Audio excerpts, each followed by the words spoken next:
Shalom and welcome back to the Rashi Nosh. I'm Pastor Matt. And I'm Kara. This week, our Torah portion is called Vayishlach.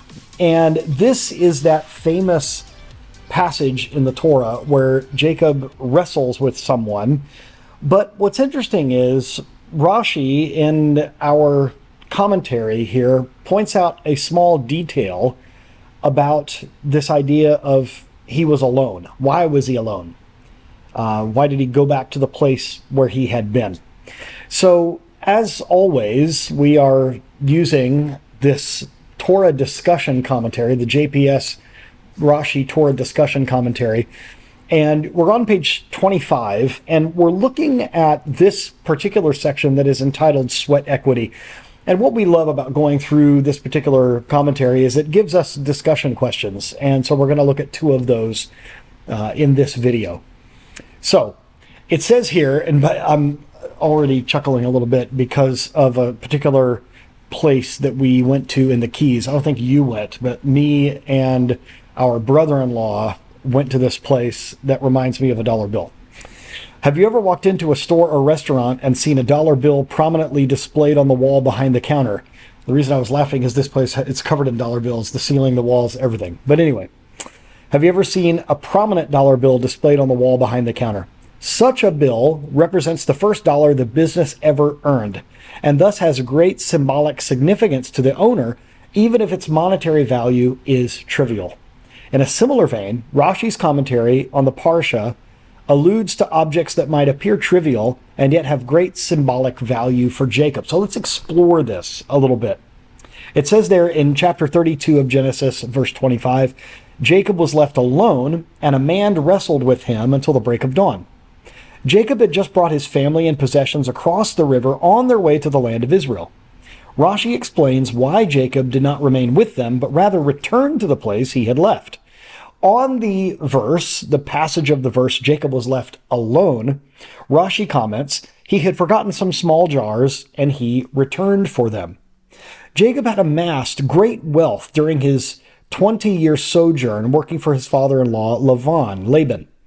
So the monetary value of the jars he left behind was not significant to him. Rather, their value derived from the fact that they were the result of his labors, and he was scrupulously honest in all his dealings with Laban.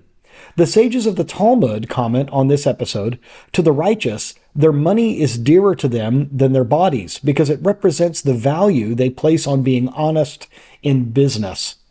This comes from the Babylonian Talmud, Talmud Bavli, Chulin 91a. Many of the objects of minimal monetary worth are nevertheless cherished by their owners because of the values or exertion they represent.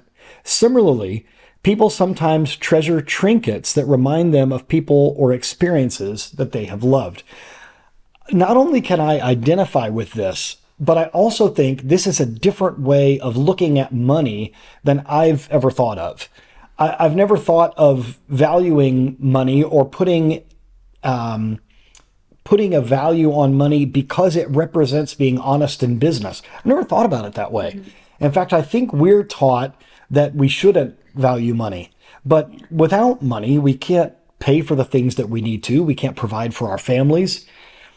There is something like this in our recording studio, and it is a check that was written to me when I played drums on the project of a very well-known American drummer, a very famous man who's in the Rock and Roll Hall of Fame.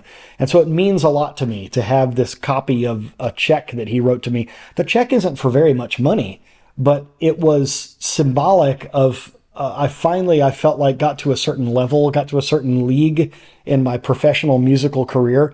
And also it was a drummer that I loved growing up. My father and I used to listen to this band together in the car. And so it also was special because it had his signature on it, because it's a check. So here's where our questions for discussion come in. If you had to leave your home suddenly without the ability to return, and you could only bring along what you could carry, what would you take? Now, let me give us some rules. Let me preface this with some rules.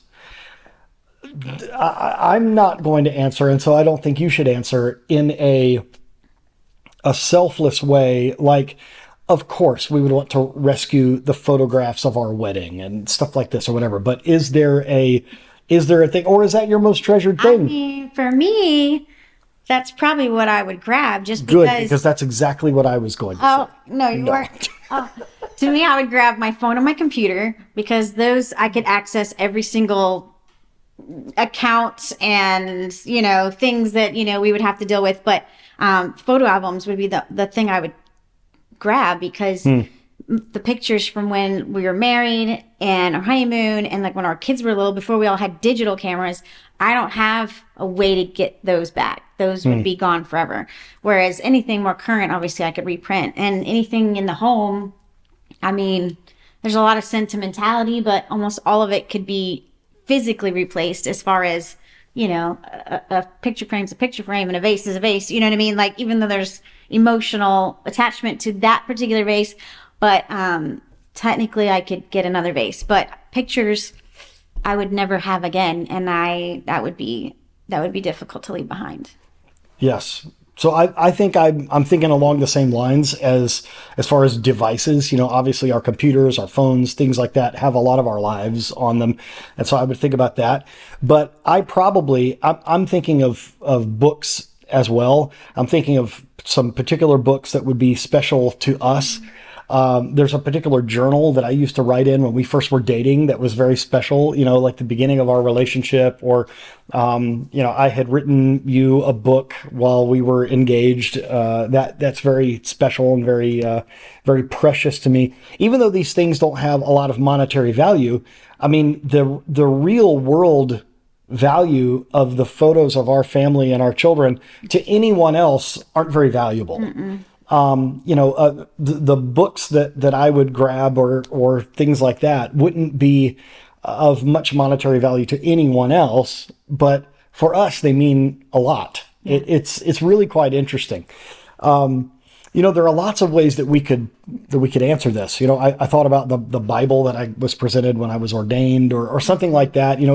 It's difficult to put to only pick one thing. Yeah, and that kind of bleeds into the second question, because obviously we can only carry so much if we had to leave our house. But I'm sure we both have a lot of objects of little monetary value that we cherish more because of what it represents. Right. And I can think right now that I have two different little Post-it notes in different spots that my daughters, each of them wrote me a little Post-it note when they were younger. Well, actually one was more recent and one was when they were younger. And it just said something really simple and little, but in their childish handwriting. I mean, it's literally a Post-it note. You know what I mean? It literally has no monetary value, but I've kept it just because it said something, "I love you, mommy," or something. I don't know, something silly and simple. But when I look at that, I'm just reminded of, her and my love for her and our relationship that we've had all these years and stuff like that. So I can definitely think of a couple Post-it notes that definitely would fit that criteria. What about you? I was thinking of some things that we have in a particular cabinet, like something that symbolized something that we did, but then also would give me a memory of our entire family. Like, we have a little model of the garden tomb that we got in Israel. And not only was it special because it represents the first time that you and I went to Israel together. I think that was in 2014. That's been 10 years ago. So but there have been many special dinners, especially on Friday nights, when that was part of like our table decoration for a Shabbat dinner, where, the kids are sitting around the table and that's there on the table. So I feel like it has a lot of memories for me, but it's not something that's very expensive. I mean, $29.99. Yeah, if I'm being honest, it's a touristy thing that we bought, but it's special to us because it represents a memory. Or, maybe I could choose one of the crosses or one of the little communion cups that we also got in Israel, something like that it's not worth a lot as far as if you had to, God forbid, if you had to sell it. I was thinking of, with these questions, people that I've known that have passed away and they had debts and they had to have an estate sale, and people have to sell their items to try to maybe pay some bills or something. And that always felt kind of strange to me, that people coming into your home a lot of times and buying things that have no real sentimental value to the buyer, but they meant a lot to the people who passed away. That makes me think of the cup that's by our sink. We have I think it's a cup, not a vase. Yeah, it's a set of cups that used to be your granny's. Yes, the and yellow she used glass. to have it next to her Yes. sink when she lived in her apartment for years and years and years. And I used to, when she got older, me and my company would come in and clean her house for her. And I would always see that, and it would be full of, she had it filled with straws, I think, towards the end of her, of her days. And so when she passed and we were, filling out some of her items, we got a couple different things like a mirror and a lamp, but both of you and I took a cup, and I have mine and then you had yours. And so for a minute we weren't really using them much. I think I used it as a vase one time, but right now we have it next to our sink again, and it's holding a few things next to our sink. And again, it's worth a couple dollars probably. Right. But it's sentimentality of your granny. It's sweet. And I would hate to, if it ever broke, which it may one day, but hopefully it won't. Yeah, we'll try to keep good protection on it. But yeah, it just reminds me of being even a little boy in her house. And it's interesting, the things that mean something to us. Jacob went back apparently to grab some small jars. We're not even told in the commentary what the jars contained. It doesn't seem to matter, because that's not the reason that they were valuable to him. They were valuable to him because of the sentimentality of them, because of possibly the nostalgia behind them, or just the personal memories. And it makes me think too, because it was this, Rashi was talking about how it's more, or this commentary, I should say, is relating it more to a memory of hard work, or value as far as doing something in business or something. And Right. that did make me think of also with my cleaning business. It used to be where we had a lot of employees, and it was a lot bigger of a production. And when we scaled back, there were so many small things that we had branded with our logo that we didn't need anymore, because it was just the two of us and not a whole big company. But because I was so proud of the work and stuff that we'd put in for those many years, it was hard to get rid of those, because Yeah. it was a lot of sweat equity. You know what I Yes. mean? It was years of hard work and putting in a lot of mental and physical energy into it. And then when that shifted and God changed the path for the business or whatever, it was bittersweet to see those things. And so, we held on to everything for a while. And I still have a handful of things that I haven't been able to let go of yet, just because I'm proud that represents, that hard work and I those don't know dollars that we put into that, I don't know that you ever have to let go of some of it. Yeah, for sure. But it always means something to me when we have staff meetings. Your business partner, Christy, is our church secretary. And so the three of us have a staff meeting every week.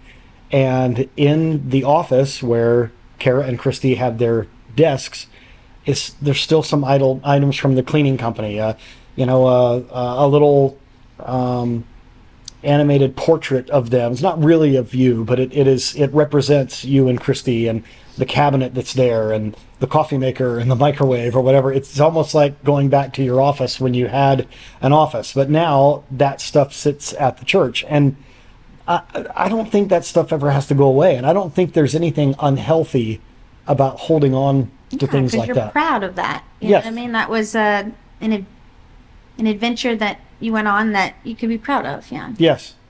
And, you can, if you have this commentary, and I just spoke with a gentleman today who is ordering this commentary for his family, because he loves these videos every week and really thinks that this will benefit his family. So shout out to you, brother, for, I won't mention you by name, but just to say, I know who you are. Thank you for watching, and thank you for getting this particular commentary.